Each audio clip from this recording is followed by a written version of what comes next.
እኛ ሰዎች ህይወትን ለመቀጠል ወይም ደስተኛና የተሻለ ሆኖ ለመገኘት ሲባል በተለያዩ መንገድ ጉዟችን እንጀምራለን።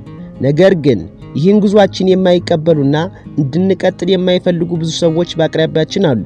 እነዚህ ሰዎች ካሉ ደግሞ እኛ የጀመርነውን ህይወት መንገድ ወይም ጉዞ ለመቀጠል ከባድ ሊሆንብን ይችላል።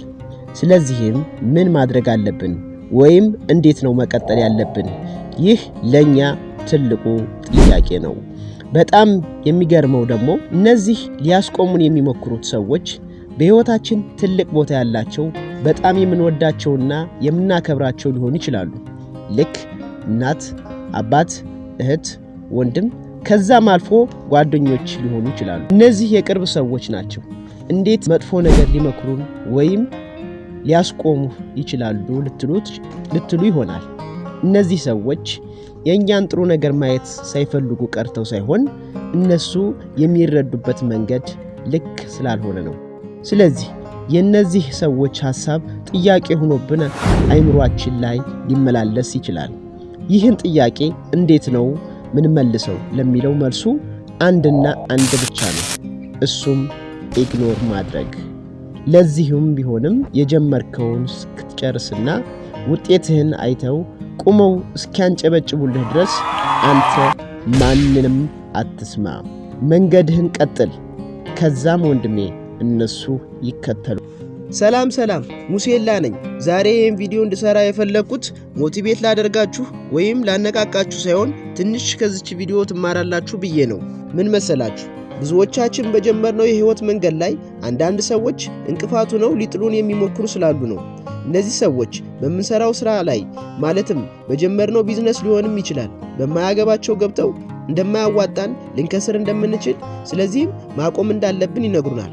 ከዚህም አልፎ በዚህም ስራ ላይ የከሰሩ ሰዎችን እያነሱ ለነሱ እንዳላዋጣቸው ለኛም እንደማይሆነን በተደጋጋሚ ሊነግሩን ይችላሉ። በተጨማሪም ትምህርትም ቢሆን ተምረህ ምንም ዋጋ እንደሌለህ በተደጋጋሚ ይነግሩሃል።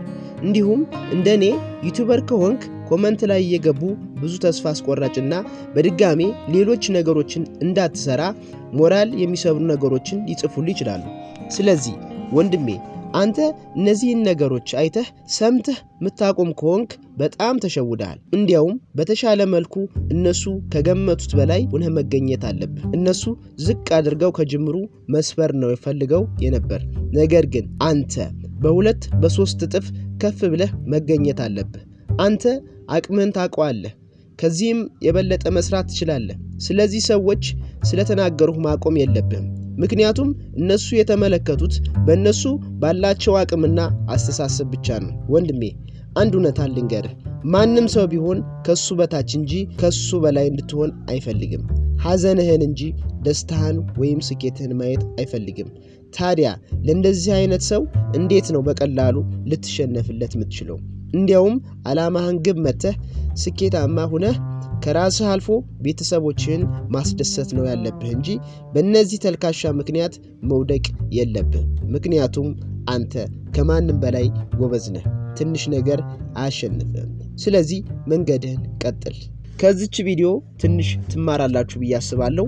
ይህን ቪዲዮ ከወደዳችሁት ላይክ፣ ሼር እንዲሁም ሰብስክራይብ በማድረግ ቤተሰብ ይሁኑ። ቀጣይ በሌላ ቪዲዮ እስክንገናኝ ሰላም ሁኑ። አመሰግናለሁ።